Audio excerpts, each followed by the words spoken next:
I've put on my video so that at least people can relate, put a face to the name. Okay. Okay, so I'm not going to waste much of our time. I'm just going to share my screen now, and then we can get started. Let me know when you can see my screen. Yes, I can see it. Great, thank you. Okay, so we're going to be talking about HR as a strategic business partner today. I do know that this is a famous topic, and a lot of my fellow professionals here must have maybe had one or two trainings around this, or even facilitated trainings around this. So we're going to leverage on everybody's knowledge and experience today. So please, while I take the session, I'm just like a facilitator. Feel free to make comments in the chat box, or make comments afterwards, after my presentation, and just let's all. This is a learning gathering, so let's learn from each other. So please, because this is a big topic, trust me, we're not even going to do it justice, but we're going to look at critical highlights that will help us understand this topic better today. Okay. So first, I'm going to take the course outline, just like a summary. We all know that the world of work has changed and is constantly changing, right? The business landscape is changing all the time. And so organizations are expecting more from HR now. Gone are the days when being a HR generalist is enough to solve business problems. No, we have to do more. We have to evolve. And I'm aware that a lot of organizations have started to evolve and moving from traditional HR to HR business partnering. A lot are still struggling with the whole structure thing or the title, and all. Truth is, the title does not really matter as much as our interest in the business and how we use our expertise to advise the business, especially in this constant changing economic landscape. And so today's conversation will help us understand our role as strategic business partners and some of the competencies that will help us thrive in this role, because HR capability plays a key role into the business partnering module. And so please, let's put together knowledge, and let's listen and share knowledge and all that. I want to make it as engaging and participative as possible. So please, feel free to be part of this session fully. Okay. Now, why business partnering? The whole essence of business partnering really is to get HR work closely with line managers and senior leaders so that HR can be positioned enough to add value and contribute to strategic decisions and discussions in the business. So instead of HR to just sit back in the office doing admin work and operational work, and don't get me wrong, excellent operational HR is very key to the success of business partnering, very key. So let's just note that for business partnering model to thrive, right, we would have done our we would have gotten our basics right. And the basics is that HR operations needs to be delivering excellently to business so that business partnering can thrive, right? But let's get back to business partnering, because then what we are saying here is, as a HR person, you should have three core knowledge of the business that you're in. First, HR as it is, HR practices, best practices, legislations concerning HR or people and everything around HR, processes and all. You need to understand it. I know that most people know this. This is like a given for a HR professional, or if you want to be part of the HR community, this is like the one thing you need to know, right? When we then move from there and we start to talk about business partnering, this is where we now say that the HR of today, the business partner of today that we are saying HR needs to be a strategic business partner, needs to also understand the business. You need to have deep understanding of your business and even of the market where your business play. Who are your competitors? You know, how do we make money? What can I learn about my competitors that will give me an edge over them, etc., etc. And this is why HR is said to align the HR strategy with business needs. Don't just sit down and, say this is our HR strategy. You have to engage senior leaders. You have to understand the business. What are the pain points? What value are we going to be delivering? And it's in doing this that you can be able to gain credibility, because remember, when you align your strategy with business needs, it enables you to solve these business problems, right? You're always sensing what is the business problem. You're always proactive. You're always trying to make sure that you're ahead of the game. And you have to be ahead of the game. That's why I talked about people capability, right? Building HR capability. But you need to also make sure that you're addressing the needs of the business and not just what you think is the issues, right? You have to make sure you're addressing them. So make this a business, not a HR issue. Very important. And so when we align this, we help to execute these strategies. We advise the business on people issues. The business is actually looking towards HR now to lead from the front. And so as a HR person, the business is looking at you to be the change agent, especially in this constant changing, world that we are in right now, to guide them through these changes. And honestly, if we are being honest as HR professionals, a lot of the mistakes that, some organizations have made in the past, I know that if you look at it closely, if HR was a strategic partner there, maybe some of these mistakes will not have happened. That's my thought, really. So you have to keep advising the business on people issues because you're the expert and because you understand the business needs. So some of the things that the business is not saying, you can see it, you can spot it, you can step back and spot it, and then be able to guide the business through it, right? This is how you add value. You have to coach the business, senior leaders, line managers.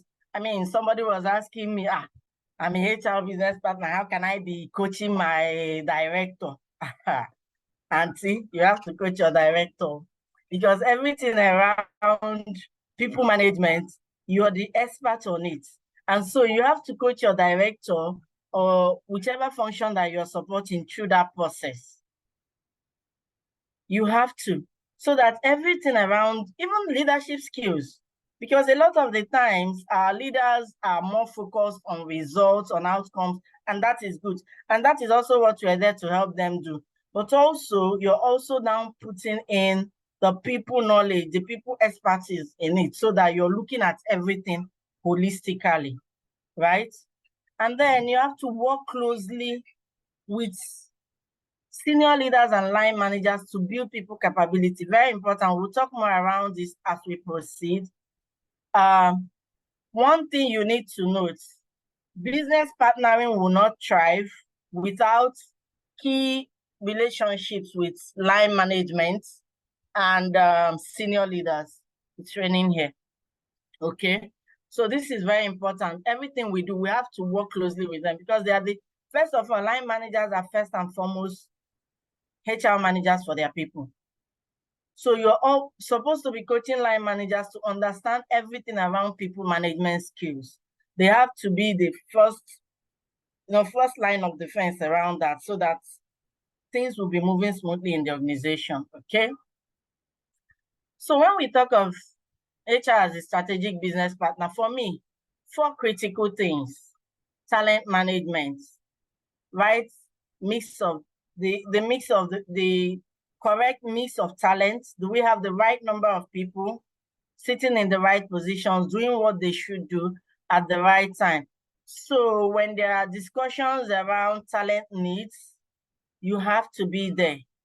You have to understand, everything that we need to know about people that we need, the talents we need, how do we keep talents in the business, and so on and so forth. Again, we'll also talk more around this as we proceed, but it's very important. If you look at the top trends in 2023, one of the key trends is around shortage of talent. We have a dearth of talent currently because people are being laid off, people are switching to so many other fields and all of that. For instance, in the manufacturing, we have to then start exploring non-traditional ways of attracting more talent, especially to technical roles, right? And this is why it's important that HR leads this process. Again, we talk about performance management, clarity of roles and expectations, accountability. People need to constant reviews. We need to drive a culture of high performance and high engagement using our performance management strategy. As HR people, all the discussions that needs to happen, one-on-ones, team meetings, helping line managers make sure that the goals linked to business priorities, making sure that they deliver on customer expectations, and so on and so forth. All the process around performance management, we're going to look at it more as we proceed. But again, this is a key aspect of HR business partnering, right? And then people development, very key. Remember, you have to constantly develop yourself, your leaders, your employees, so that you can make sure that the pipeline of the organization is strong. You only have a strong talent pipeline when you all constantly develop people, when you identify key successors for roles for the future. So you're not just looking at HR impact today. You're trying to make impact for today and for tomorrow. And that's how you create a sustainable organization. So everything around people management, do we have high potentials? How are there programs that will help these key talents to, position better for tomorrow? And then all the other people in the organization, individual development plans, training methods, etc. So many things that we're going to talk about as we proceed. But these are key for me. Culture is key. Culture is key. HR must make sure that there is the climate is right for people to grow, for people to thrive in the organization. People must feel like they have a voice and they are not afraid to speak express themselves in the organization. They are not afraid to contribute. Then HR is a key culture driver. Key culture driver. Because let me tell you the truth, if we're not driving the right culture, the business will not thrive, right? People will not be speaking out and a lot of things will be going wrong. People would, it will be so toxic. I know that some organizations are already trying to change the culture of their organizations because you see people doing the work on emails. People don't collaborate, they don't engage. We're only trying to push blame here and there on emails and copy senior people, and the culture is just not there. So this is also where you come in as a business partner to say, how do we drive the right culture? How do we make our organization the best place to work in? How do we make sure that people are happy to work here? Everything that we see today around burnout and mental wellness, flexible work schedules, and all of those kind of things. These things are the things that drive culture. Employee engagement. I mean, we're going to look at all this as we proceed, okay? Please let me know if I'm too fast or you want me to slow down a bit, just let me know, okay? So we're going to go through some of these competencies required for business partnering, for successful business partnering. And as we go through it, we're now going to look in depth into all of these areas. So first, we're going to look at the behavioral competencies. Behavioral competencies, the first thing that I put here is solve business problems, right? So as a HR, as a strategic partner, HR should have an in-depth knowledge and understanding of the business so that you're able to identify business issues and opportunities and then build a solution to address them. When I spoke initially, I mentioned about HR sensing the work environment. Very key. When we say have in-depth knowledge and understanding of the business, you don't have it sitting in your office. This is no longer the era when HR sits in the office and processes leave and exit process and just, You have to get involved with line. If you're supporting technical and manufacturing, you have to go to the plant, you have to understand your process from beginning to the end. While you're understanding your process, you're observing things that others are not observing. You're seeing things, opportunities that others may not be able to see. And then you're proactively putting measures in place to address these. By the time you're doing this, you're understanding the business. This is a journey. You don't understand your business overnight. You don't understand the market your business plays in overnight. It's a journey. And that journey has to be intentional for HR to be a strategic partner. For people to see you as a leader, you have to contribute value. You have to make impact. And for you to make impact, you have to go to the line. If you're supporting commercial, for instance, don't sit in the office, go to the field. Go to the field. And if there's something that I've noticed or that I've seen in my career, is that when it comes to commercial, we just leave them there. People are in the field, people are experiencing challenges, and we're only focused on people in the office or in the factory and so on and so forth. But as a HR partner, you have to be the one to look for ways to integrate the commercial or the sales team and make sure that they are also part of the business, that they feel connected to the business, that they see that you're trying to help them to achieve the numbers that they are looking for, right? This is how they'll cling to you as a partner, because then you're delivering value to them. So being able to proactively address or identify issues or opportunities and put a solution together to address them is a key factor in solving business problems and driving performance. Okay? You have to also be able to challenge and question assumptions, propose ideas that may contribute to better decisions. Like I said before, if you look at line management, they are mostly focused on results, outcomes, and all. But you as a HR person, you're saying, how will this impact my people and the business, right? So you're looking at everything in a way that others cannot see it. So that gives you an opportunity to challenge, to ask powerful questions, and to be able to influence decision-making process in a way that will make the business to achieve what it's trying to achieve, and also make sure that we are playing according to the legal requirements of the business. Okay? Translate complex business issues into simple explanations that can easily be understood and broken down into engaging, actionable plans. Very clear, very simple. I like simplicity a lot when it comes to managing people or people management. Very important, because if you go to the manufacturing setting, for instance, you have a whole lot of categories of employees. You don't have to come and be speaking big English to people in the shop floor so that they will know that you're a HR professional. No.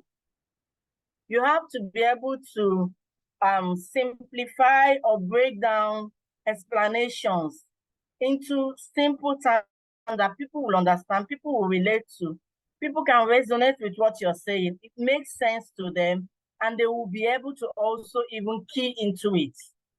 Most times when we want to maybe we want to change a process, or we want to drive a change process, or we want to introduce a new initiative, you realize that as a business partner, you try and go and engage certain people, including representatives of the union, some key influencers, and so on and so forth. When you're engaging these people, you're also trying to gauge their reaction. You're trying to make sure that what you're trying to introduce, how will it be accepted, and all of those kind of things. You do these things in such a simple way that people key into the change process, key into what you're selling, because what you're selling, you're trying to sell value. And this is also important, is that in HR, when we're trying to push a change initiative, we must be able to change the value and to sell the value that we're trying to introduce, because people will ordinarily resist change, right? And then use data, please, to drive business performance. Use data. When you want to make cases for certain cases, or you want to introduce certain ideas, try and use data.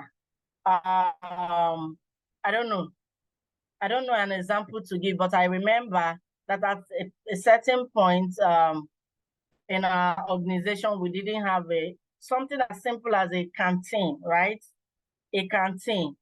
You do know that when you don't have a canteen in a manufacturing setting, it can be very disruptive. Walking up and down, going to go and buy food, and all of those. Meanwhile, they will leave the line. Either they leave the line and they leave for hours and all of that. So you're losing man hours and so on. And that is impacting on productivity. And if it's impacting productivity, it's impacting profitability as well. So something as simple as introducing a canteen in the factory setting, where people have access to very good meal at a subsidized rate or something like that, can help you to cut down on man hours that you lose by people going out of the factory and coming in saying that they want to eat. But use data so that it shows what the trend is and what will be when you initiate this process, so that the business can relate to what you're saying and say, oh, okay, so if we are paying for this, eventually this initiative is paying for itself, or maybe we're even going to get more out of it in the long run. So you have to be able to position yourself to solve business problems. That is the most important thing. If you solve business problems, you gain credibility and trust of your business partners, of your stakeholders, of senior leaders, and they begin to see you differently and begin to come to you for other issues or challenges that they face in the workplace. Okay. Also, I spoke about, I noted engaging the business is very important for me. I've spoken a little bit about it, but you have to actively and constantly engage with senior leadership and line managers to understand their concerns and motivations. You have to engage. So if you're an HR business partner and you don't have one-on-ones with your functional heads that you're supporting, I don't know. If you don't have service level agreements with them, if you don't go to them and say, tell me what your expectation of HR is, how can I support you to deliver? What can I do to help you do your job seamlessly? You can engage people that way. You can listen to them. You can pick things. Don't be afraid. Don't be shy to even go to the line, do regular walkabout, engage people informally, even in the canteens or in their general offices. Just try and get information, gather data, engage people so that you can understand what their concerns is, what their motivations is. And then you can articulate these messages in a compelling way and tailor them to solve business problems and for desired impact, so that you can have the impact, you can give the right impact that you're looking for. But if you just sit in the office and you don't engage people and You just be doing things and saying you're doing it for HR, and you're just wasting everybody's time. And nobody calls you when it comes to strategy sessions. Nobody invites you. If you're a business partner and you don't sit in your strategy session, then something is wrong. You have to begin to make impact that people will see that you're also a key player and you're a key contributor to achieving the business goals. You have to be able to influence key players and stakeholders within the business. I've said it before, engage people, sell. So if there are people who are key influencers in the business, go to them, pitch your idea to them, listen to their feedback. You may have to go back and readjust what you have done before. You may have to, add to it. You may have to remove something, but just get their buy-in, get their ideas, get their opinions as well. And when you do this and you get all their buy-in, it's easier for you actually to have that change you're looking for. It's easier because they're already aligned. You've spoken to them behind the scenes, you've engaged them, you've gotten their input. So their input is there. You've modified things to tailor it to what their needs are, right? So they already know you're doing this for them so that you can drive performance. So they are already going to support you. So very important is that we keep engaging, and it has to be constant and consistent, especially in the light of the changing business realities right now. We realize that, before COVID, there were a lot of things that we were doing in HR that we thought, oh, this is the way we do things. Until COVID came and challenged everybody. Everybody, things that we were thinking we will learn in the next 5 years, we shall learn it in 5 weeks, or in 2 weeks, or in 3 weeks. And we thrived, we survived. And what did we learn from that? What we learned is that we need to always be ahead. We need to be proactive. We need to make sure that we're on top of our game in a way that whatever changes or whatever realities hits us, we are positioned to address them effectively. Okay? And we also act as a conscience of the organization. You can always challenge line managers to say, this decision you're taking, does it benefit the employees? Does it benefit the company? And so on and so forth. Very important, okay? HR as a trusted partner, another key point. I think I've mentioned a few of these before, but also you need to be a trusted partner. People in the organization, line managers, senior leaders, they need to see you as a trusted partner. They need to know that they can rely on you during crisis mode, in times of problems, that they are going to be able to rely on your input to get through, right? And this starts with HR making sure that you address employee complaints timeously. I have a problem with HR not addressing people issues quickly.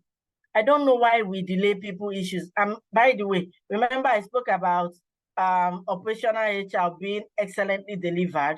So all those transactional or operational work or admin work we do, those ones need to be done fast, quickly, so that people can know that, can trust you to deliver on the big things.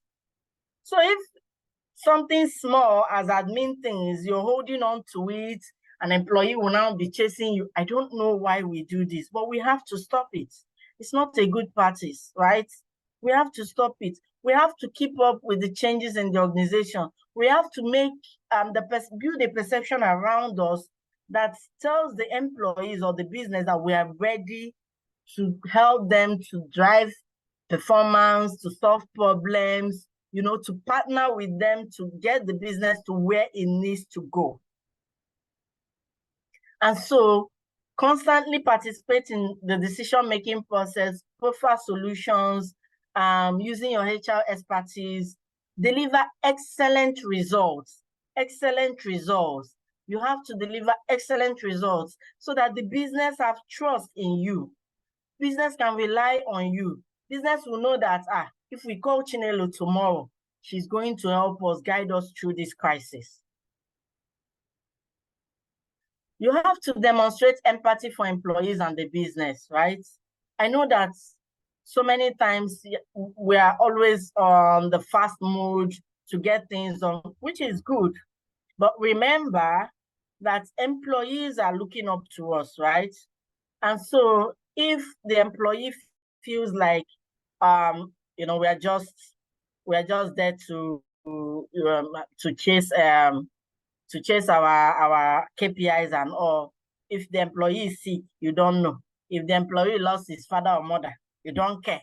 Your own is, if your line manager says you should come, I don't want to allow. No, you have to show empathy.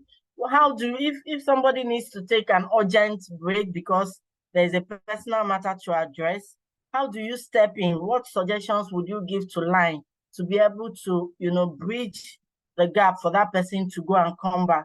Do you think that if you do this, that employee will not see you tomorrow and trust that you have their interest at heart? And by the way, we always have to have this mindset that nobody is indispensable in the business. And I keep telling my line managers, this is why it's important to develop people, skills acquisition programs, competency acquisition programs, leadership programs, and all of that. So that if, for example, somebody needs to take a break for one reason or the other, we can be able to give that person a break and get somebody else to fill in that gap until the person comes back to us and gives us their 100%. You do not want your employee giving you anything less than 100% every day. And then we need to role model good management behaviors. Remember, the people will remember the worst things that their leaders do. So everything you do, people are watching you. And so it's important that you role model the right behaviors. You model the behaviors that is in alignment with the company values. And you also coach your business leaders to do the same. This is how you drive a sustainable culture as well. Okay. And then I think I've spoken also around coaching. You have to constantly coach business leaders and line managers on effective people management and leadership skills. Provide tailored support to line managers, employees, and the business. If somebody went through a difficult time, maybe made a mistake, went through a difficult time, you have to be able to give constructive feedback that will elicit the kind of change that you're looking for. You don't need to criticize. You need to be able to coach the person to understand how they can do this better the next time, right? So tailor your support to what each employee is going through or to what the line managers want to achieve at every point in time. Coach and develop behaviors that align with company vision and values. And then in terms of the whole development, you have to, whether it's around leadership, whether it's technical skills and all of that, you have to be at the forefront of these things. Okay, so now we're going to talk about the technical competencies.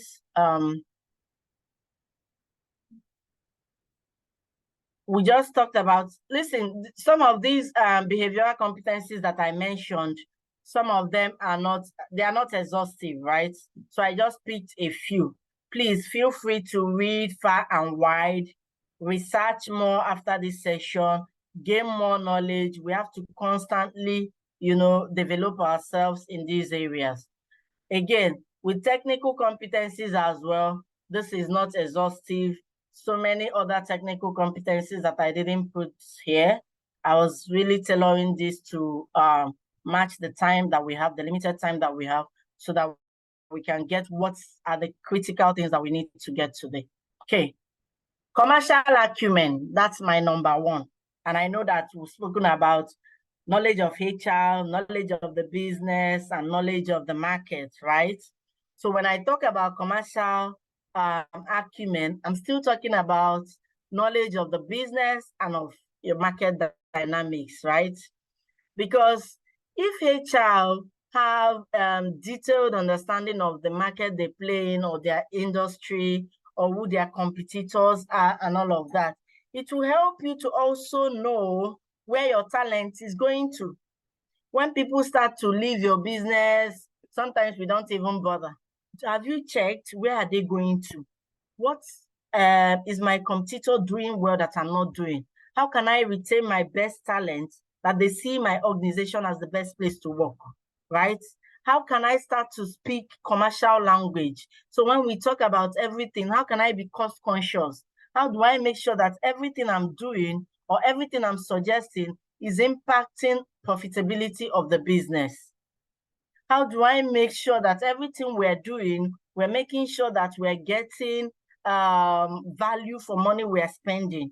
How do we do? So you can just make sure you understand all aspects of the business. That's the only way that you can support properly.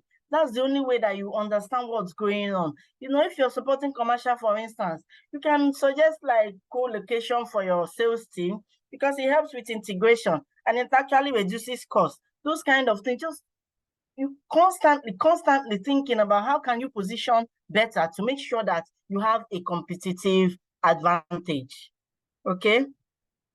You also have to You also have to undertake risk assessment before making any investment decisions or proposal. So what you have to always have scenarios. You can generate like 2 or 3 options and say, I have option A and option B. I'll recommend option A for this reason, option B for this reason. These are the pros and cons. These are the pros and cons.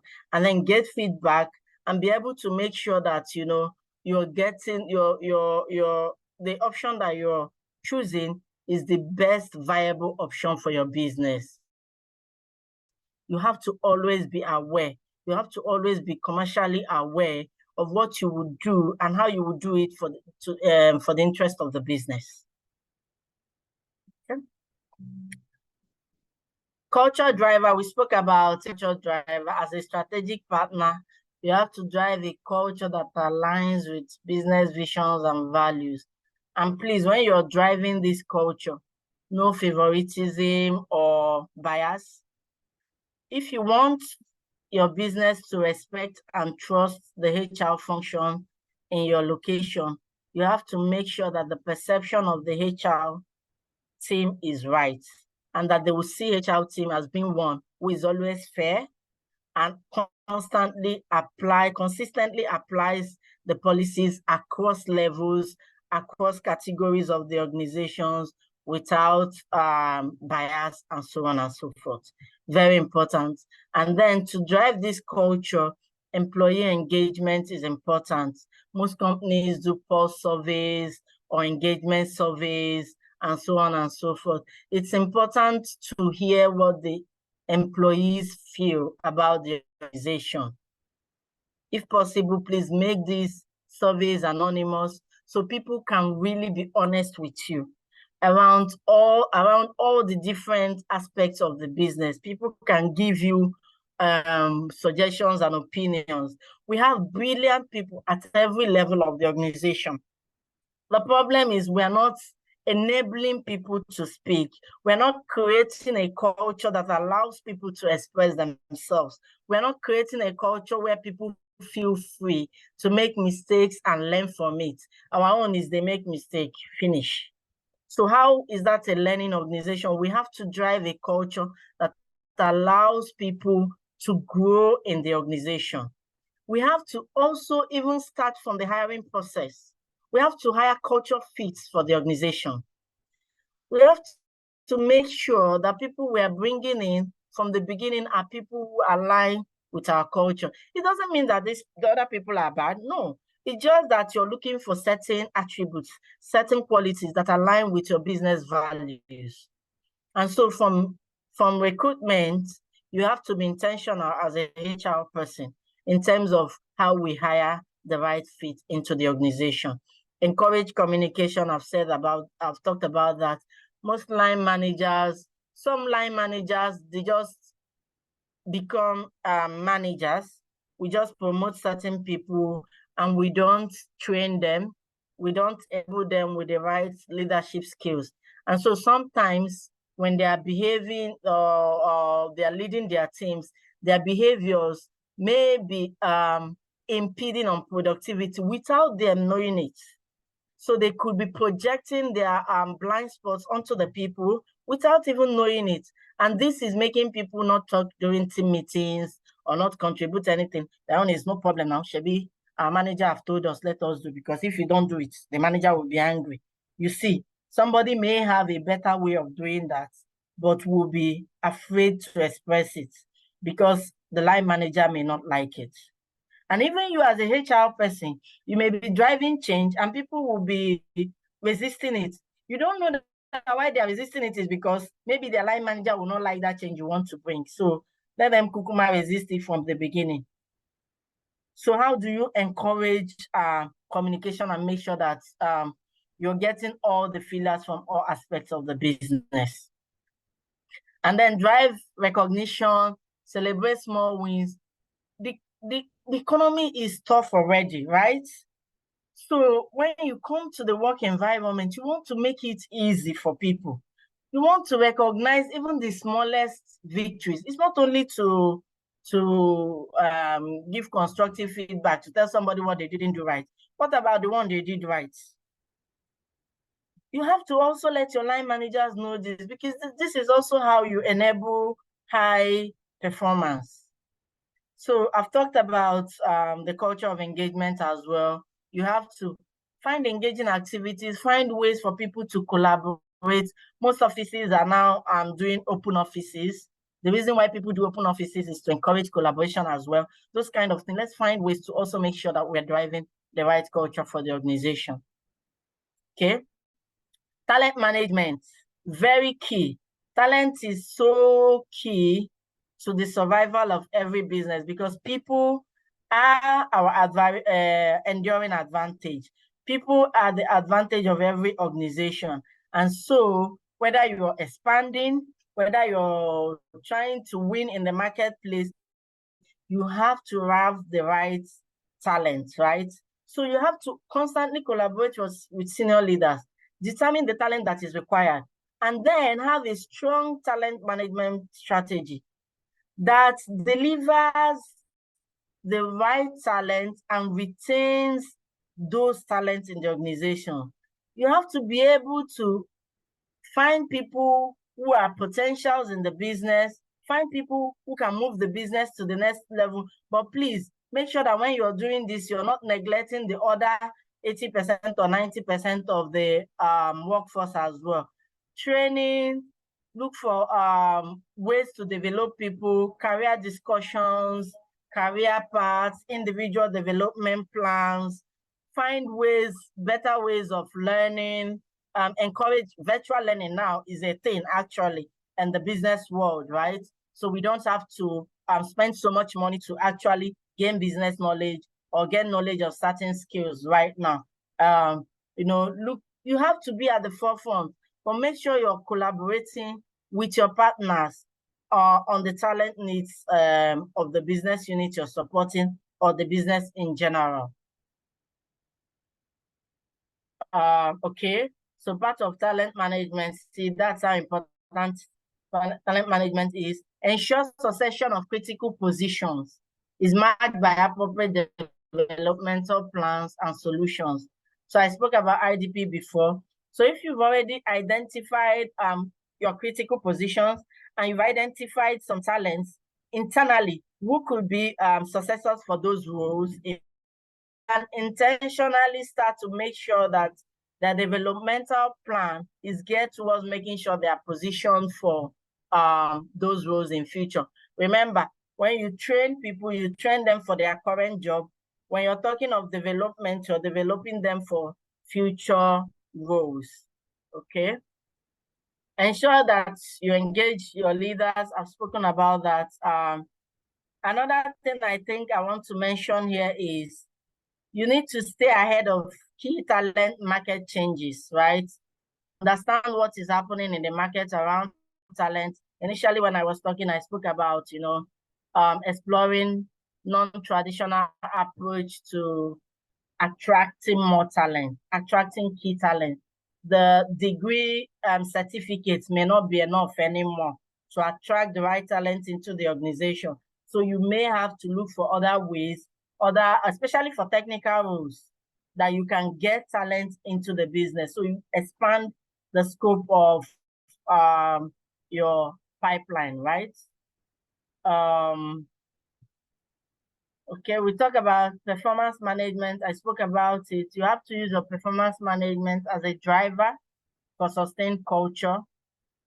If people understand your performance management policy properly, people understand their goals, line managers knows how to develop smart goals for their people that is linked to their departmental goals and the business goals. And every employee understands what expectations are. Every employee understands consequences of not performing to the right standard, what it will cost the business. Even if you're a cleaner, I had a cleaner at some point, and this is funny, but this is a serious message. She will come to me and she will say, Madam, if cleaner no clean, manager no go sit down.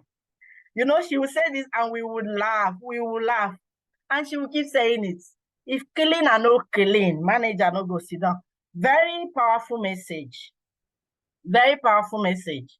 Because if the cleaner does not do their job well, you can't sit and be productive that day. You can't work in a dirty environment.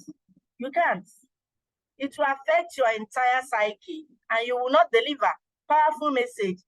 Everybody in the organization must understand the impact and value of their role. They have to understand that they are part of the entire business structure. They are part of the one team, and the collective objective of this team is to achieve business goals. Everybody needs to understand that. And then the constant ongoing one-on-one discussions, team meetings, enables line managers to coach their employees on a constant basis, giving constant feedback, regular feedback for desired performance.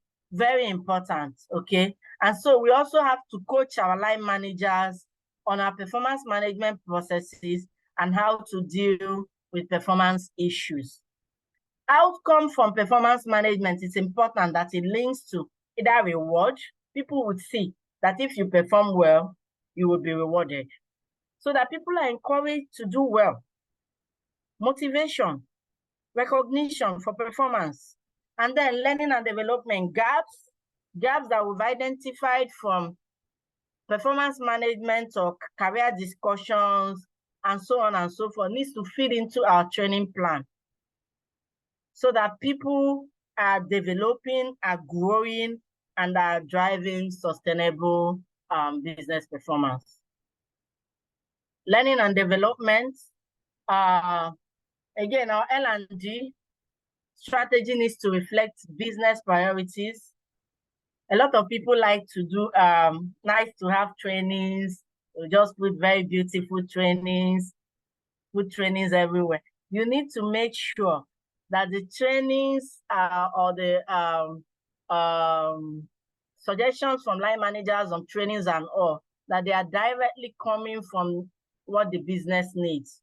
What the business needs in the short term and in the long term, today and for tomorrow, okay? So that people know there's link to business priorities, so that when we close this gap, we will see the impact on business performance, right? And so some of the critical learning interventions that I put here, accelerated and tailored learning programs. You can have learning programs for your high potentials. You can have fast-track programs for employees with the right potentials. You can have leadership programs, skills acquisition programs, management programs. I mean, people also have technical trainees that they train over a period of time so that they can fit into the talent pipeline of the organization. All those kind of things. You can explore other options. So many learning interventions in the world of today. And that is the beauty of technology right now, is that There's so many things that you can do, tailor it to fit into the business needs, so that when you close each gap, the most important thing, the intention is that when we close the gap, we can see the impact. We can feel it in the business. The business will know. You have to always be diagnosing your talents, the talents in the business, so that you're always looking for the learning interventions that will close what gap at certain points in time. I mean, even in the manufacturing sector, some people now do some skills matrix in a way that people learn not to man one machine. So an operator can be a technical operator, right? And will learn not to just man one machine. So if you're a palletizer operator, you don't have to only have palletizing skills. You can also learn other skills in the production line, so that you can move around. And by the way, this also helps people to develop and instead of them to be doing one thing over and over, you can be moving people and enabling them to grow in the organizations. You can also put people as part of a project. So it doesn't have to be only business senior people that will be driving projects in the organizations. I mean, look at so many different things, so many different ways that you can enable development, okay? And then very important is for you to make sure that everybody in the process understands their role, including line managers. Because sometimes line managers will just tell you, this is the training we want. Oh yeah, it's not HR that we are waiting for. HR have not given us this. Everybody needs to understand what their role is. The line manager or line management is as important as every other key stakeholder in learning and development. So very important that we drive that, okay? All right, so I think I've gone through all the competencies that we listed and how it impacts business performance, right? Just in terms of conclusion for me, or takeouts, the things that I think that you should take out from this session, very important, is that HR operation needs to support employees excellently for business partnering to thrive. So if admin HR or transactional HR is not addressing employee needs or resolving people's problems, then the business partner cannot focus on executing strategy. It will be difficult. And trust me, this admin work takes up a lot of time. That's why most organizations, they just divide this thing and have, HR operations or certain specialists or center of excellence and all of that do all these things, so that the business partner is focused on working closely with line management and driving impact for business sustainability and performance, right? Some of the core areas that we talked about today: talent management, performance management, people development, culture enhancement. Very important, very critical.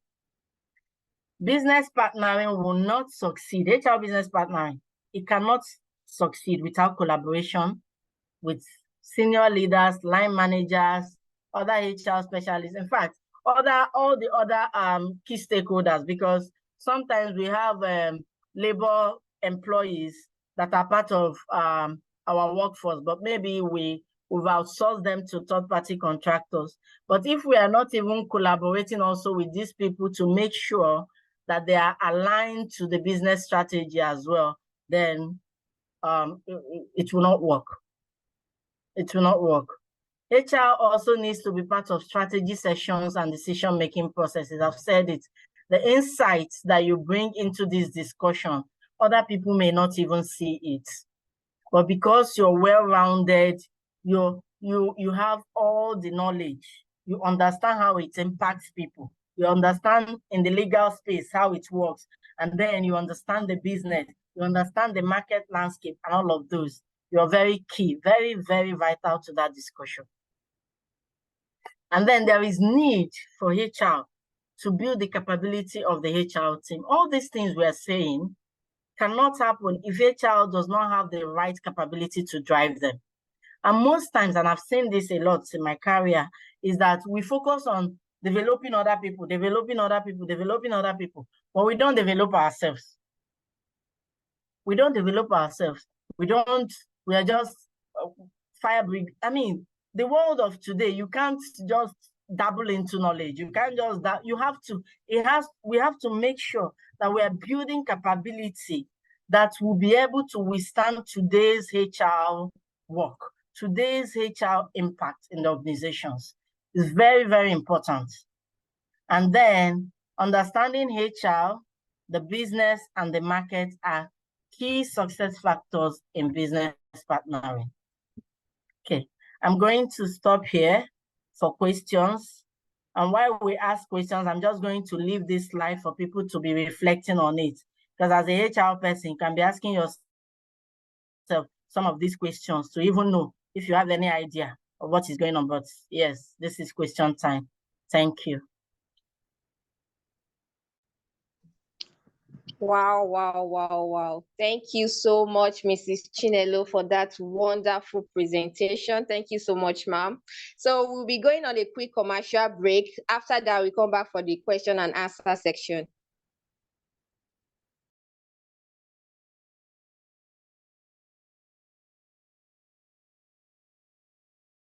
You know, guys, I always tell us that there's something that you said that that actually resonates with me, which is the fact that we can't afford not to embrace knowledge for us as HR, professionals, HR practitioners. Yeah, we can't afford, and that is the essence of this platform, because I know that we play a very key role in driving business objectives. And for us as a key business enablers, we need to continuously, refuel ourselves. And this platform and several other platforms, within the HR body of learning in Nigeria and even outside this country, has afforded us this. So it's less for us to make our time and sacrifice, a little, to get this knowledge. All right. So I don't know. Are we saying that we all got, we understood what was taught and there is no question? Is that what we are saying? So we are telling us now that if we end this session right now, you've gotten value for your time and money for data. Okay. So just so you know, we really like you, in case you have not filled the the form for this training, we would like you to please go through the session, the platform through which you got the link to join the training. That is, if you have not properly registered for this training, because access to this training is only going to be to those who attended the training. Yeah, we are going to upload this immediately on our YouTube platform, but it's going to be private. It's not going to be available to the public, and that is just because we want to really appreciate those who are here today. And this particular training is an epic one. We're not going to just leave it for just anybody who's supposed to be here, live and decide not to be here.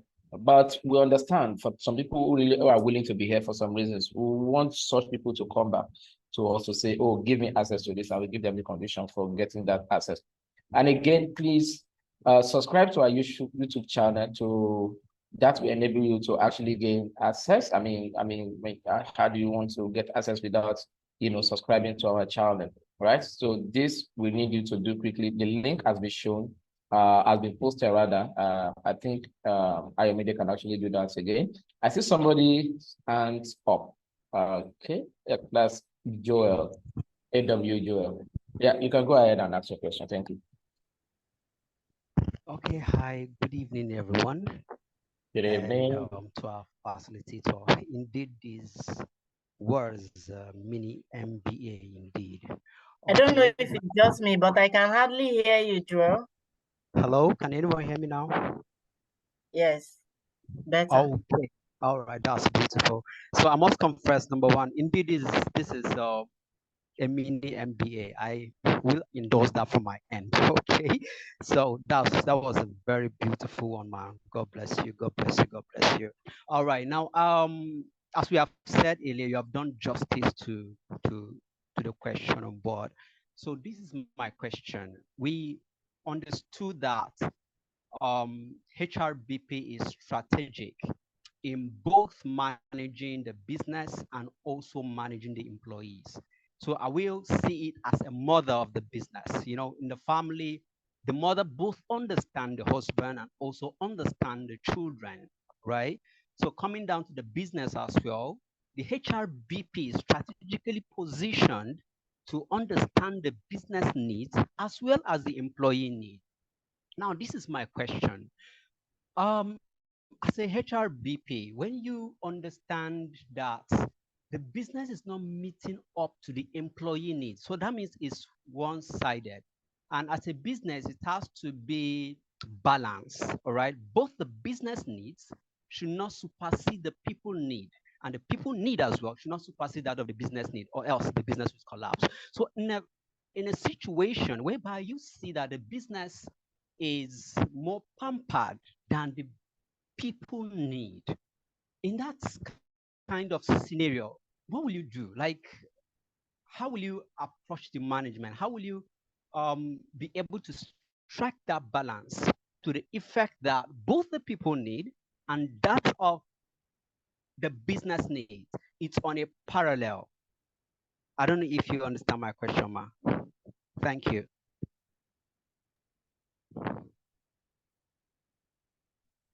Yeah, let me try to rephrase and then you can tell me if I understand what you're asking. So you're saying that to make sure that the business needs and the people needs is both balanced appropriately, we have to tell the business when the people needs is not considered, right? Definitely. Is that what you're saying? Yes, please. So I want to know And what then how do you do this? Exactly, that's my question. Oh, okay.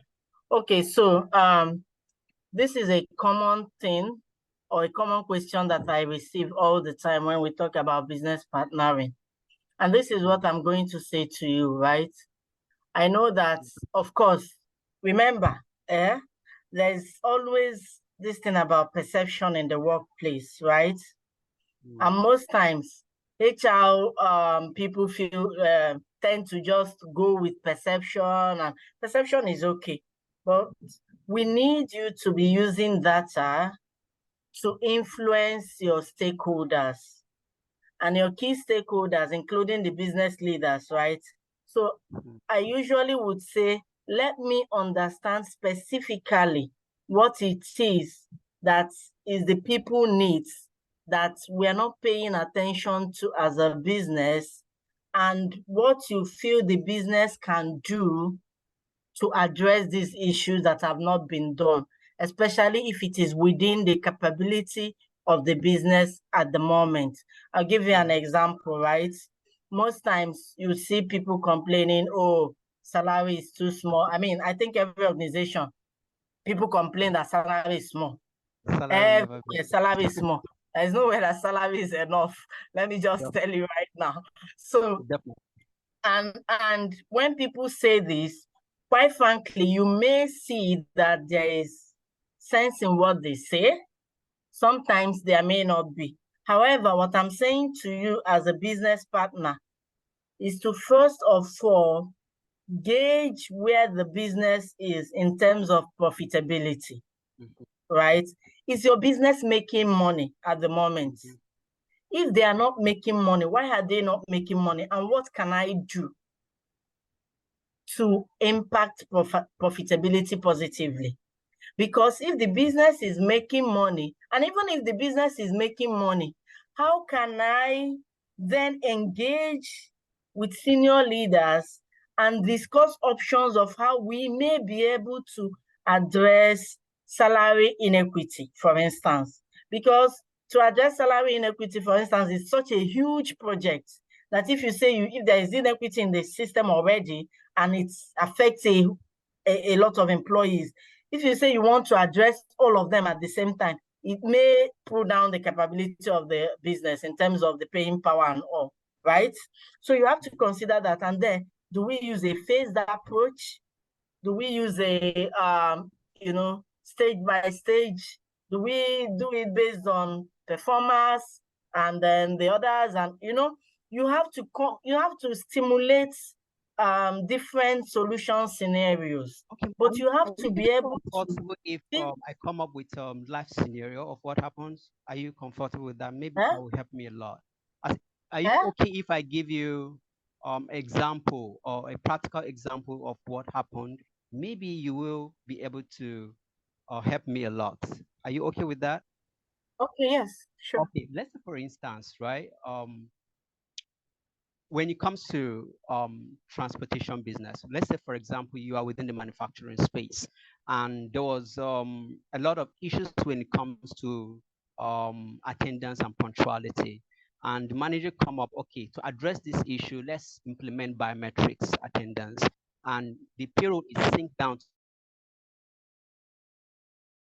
If you come late, you're going to have some deduction on your salary and the likes of, you're not going to get complete salary based on the attendance records. Okay. So now, but on the other side, the employees have trying to comply because, if you don't clock in, you have issues of your salary, salary shortage and the likes of that. So the employees have been trying their best on that part to come to work as early as possible and the likes of it. But however, transportation has been a challenge for them. Maybe they are not coming, they are not within proximity of the factory. So you now approach the management with this, right? And you tell them that, okay, this is the side of which we are facing. Better have it on record that yes, employees are coming to work well. It's fine, because that's where the manager will come from. Give us data to justify this. So you present data and we check, but the impulse from the employees is being felt that that has been more like a manipulation on the part, that just to make them come to work as early as possible. But on the other part of transportation means they are suffering from it, courtesy of the increase in fuel and removal of subsidy. So, and with your you have an eye into account, and you see that yes, the business can actually afford the transportation, even subsidizing. You recommend subsidizing, and the management didn't go out of subsidizing the transport means. So it's more like the management is adamant on that part. And the reason basically why they are adamant, they come up to you that the data we have on record, the attendance record we have, is giving us a positive impulse that we don't have issues. But when you get down to your survey, when you interview candidate, you take data from the employees, you have that feedback that transportation is a major concern. And so to this, you feel as if the management is not seeing your part because the compliance on attendance is high. So it's a little bit tricky on HR. So I don't know, is there any other means you will advise on this practical life situation? Joel. Yes, please. Quite frankly, if I were in your team, I would charge us to go back and challenge our thinking and challenge ourselves to come up with different scenarios that we can present to the business, right? Most times when HR presents one option, the business is saying, like you're saying now, the record is showing that people are coming early. What is it now that you're coming to tell me again? I beg, we are doing well, you guys have not challenged yourself to look at other perspectives. You can bring people together in a room, sit down, and have perspective of thoughts. Different thoughts, just talk about this. I'm sure that somewhere in that discussion, an option may come in that may be a win-win compromise for both the business and the employees, right? Remember that even what you're saying is also, like you said, is sensitive. because business is trying to protect business, but also you know that there is a biting economic situation where so many companies have looked for ways to do things. I mean, in my organization, we challenge the plant managers to say, can you not find a way to plan production, run production optimally in a way that you can run and finish your volume for the week in 4 days, maximum 5 days, and everybody goes home. That way, even your conversion costs will be looking good, right? And people will not have to come to work 6 times or 7 times a day in the week, right? They will save money for 2 extra days. And then sometimes they will work only for 4 days even, and we are done. And people go home. And then they will also have time to spend with their family. Quality of life, check. Save money, transport, check. Conversion costs for the business, check. Right? So I'm saying, if we sit down and challenge our processes and challenge the way we do and stimulate different scenarios, solution scenarios, somewhere, some in your team, the solution will come up and the business will be forced to consider one of these options. Thank you very much for your response, ma'am. Thank you. Thank you. All right. Alima, I think there is one more question in the chat room. Okay, yes, I see from Abimbola. Yes. Okay, so Abimbola is saying, I would like to ask, why trying to get to know the business and asking for info from departmental stakeholders? How do you do this without giving wrong impression of trying to get involved in the department? When I read this, it already tells me that currently there is a lot of silo work going on in this environment. Because again, the major essence is in collaborating. So when you're collaborating with people, right, it gives little room for anybody to think you're coming to, I don't know. Gone are the days when people think HR is witch hunting them. So if HR come to their department, everybody shush, don't say anything. No, HR is here. I think that we have gone past it. And that's why that culture of collaboration needs to happen. When you join the meetings, when you're more close to line or you're involved with line management, you are there as part of them. And you have to, your disposition, your contribution, the way you contribute, the way you support them needs to tell them that you are here to support them to win. We are all in this together. You know what I mean? Like, and this is also where you start to build that trust with that team. So nobody feels like you're coming to look for something to catch them that they are not doing well on or something like that. The motive is on working closely, on advising them, on helping them to achieve results and all of those things. So, I mean, make it clear from day one, make it, your body disposition should tell them that you should now start answering their requests, start attending to their requests fast.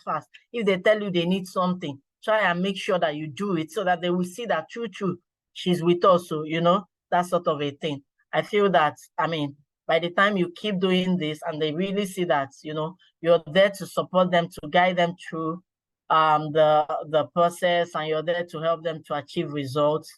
I'm not sure. So it's on the collaboration. I don't know if that's interesting. That's very fantastic response, Chinelo. If I may add, you know, HR managers, HR professionals, we need to be very careful. Like, if you notice or observe Chinelo from the start of this training to this point, you understand that she's this kind of person that cannot be pushed around. Yes, things like this doesn't happen overnight, right? This kind of competency is a very good and very key required competency for success in HR Without that, you probably would not succeed in any industry. Okay, so why am I saying this is that a lot of time management are on your neck. Management are on your neck. Datas are, there to show that there are some, maybe attitude issues, behavioral issues that needs to be resolved among the employees. Please, Chibuzo, can you please mute your video? Chibuzo Emmanuel Duru, please, if you can do that for us at this time, thank you. All right, so where am I? Apologies. Okay, you need to balance it. That's why we keep saying be a strategic HR business partner. It doesn't even matter whether your role is HR business partner now, right, or you're HR manager. So far, you are you find yourself in any HR functions, right? Just balance it. Understand the management need. Understand the organization need. Understand where the organization is at this time. Yeah, all those key points can be valid, and some of them may also be as a result of misconception. And that is why you need data. That is why you need data. So hear from the key stakeholders, their complaints, their pain points. Also try to hear from the employees as well. Probably not by ear saying, or maybe where there is even no, there's something you said, this kind of perceptions, rumors, assumptions here and there, but validate the data you have at all time and try as much as possible to be in the middle. Don't try to get things done by force. It shows to the employee, because without you proving to the employee that you are there to support them, there is nothing you will do that will amount to anything. Yeah, if you keep following the push from the management, do this, and every time you are there shouting, yelling, issuing queries, warnings, and all of that without letting those employees truly understand what you are scolding them for and how to do those things that you are correct, you have to correct them, how to do it better without understanding their limitations and gaps. Probably sometimes it could be material gap, it could be knowledge gap, it could be tools gap. You need to understand all of those things, even if you have to still go ahead to issue those queries, issue those warnings, or do whatever it is that the management have ordered you to do. I don't know if you understand this. Yeah, because if you're in an environment where there is no trust, it's a problem. Again, talking about people working in silo, that's why we have SOP. You have SOP in place, and by you being able to prove to these individuals by the quality of your work, how prompt you've responded to their needs over a period of time, we communicate to them that you're actually there to support them. And whenever you need this kind of information, interdepartmental information that will help you, to get more results for them, they will be willing to actually release these informations to you. Any other question? While I'm expecting more questions, so please just raise up your hand. I need to quickly acknowledge the presence of some people here.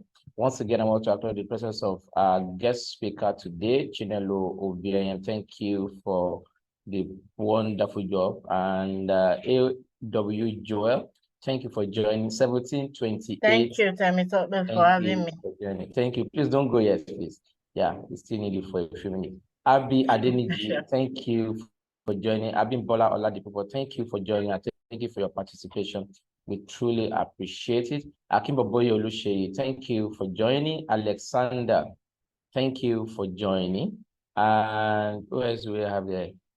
Where do we have Al Hassan Osheni, thank you for joining. Aminat Aliu, thank you for joining me. AUN Hotel, thank you for joining. Babatunde Badejo, thank you so much, Babatunde, Mr. Babatunde Badejo. How are you doing? Good to see you. Badru, thank you for joining. Dolapo Olayide, thank you for joining. Fireflies, note taker, Onua. Thank you for joining, Onua. Oladapo, Florence Bob Okonko, thank you. Gladys Kefas, thank you. Grace Okeke, thank you. Who else is there? Inedima, thank you. Miriam Adetumobi, thank you. Odige Justina, thank you. Omoye Brema, thank you. Onome, thank you. We have a lot of you that have actually exited the platform. Thank you all for spending this quality time with us. Who else have any question? In the absence of any other question, we'll probably just round up this session. So over to